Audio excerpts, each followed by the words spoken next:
La question de la gestion foncière est préoccupante dans le cadre du développement agricole en milieu rural au Bénin. L'état des lieux d'appropriation et d'exploitation des terres demeure inquiétant, notamment en milieu rural. La recrudescence de l'insécurité foncière, de conflits entre éleveurs et paysans et la discrimination des femmes à l'accès à la terre sont effectives. En vue de trouver des solutions, les acteurs du foncier œuvrent à l'élaboration d'une politique foncière responsable, inclusive, pour impacter les nouveaux défis de la gestion du foncier et booster l'investissement agricole responsable en milieu rural. On ne peut pas se développer dans une commune sans bien entendu avoir une sécurité des terres. Vous devez savoir que les femmes, par exemple, sont exclues à l'exploitation des terres. Pourquoi?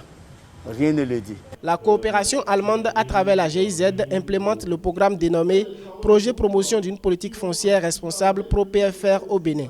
Ce projet, qui s'inscrit dans le programme spécial Un seul monde sans fin ZEVO, vise l'amélioration de l'accès à la terre comme prérequis à la lutte contre la pauvreté et la faim en zone rurale au sein des groupes vulnérables, en particulier les femmes, les éleveurs et les migrants.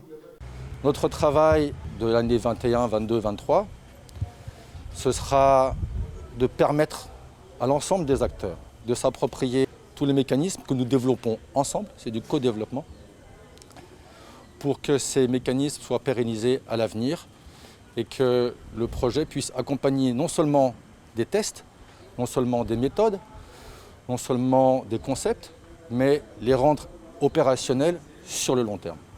A noter que le Bénin dispose d'un code foncier et domanial en vigueur depuis 2017. Cependant, sa vulgarisation peine à être effective.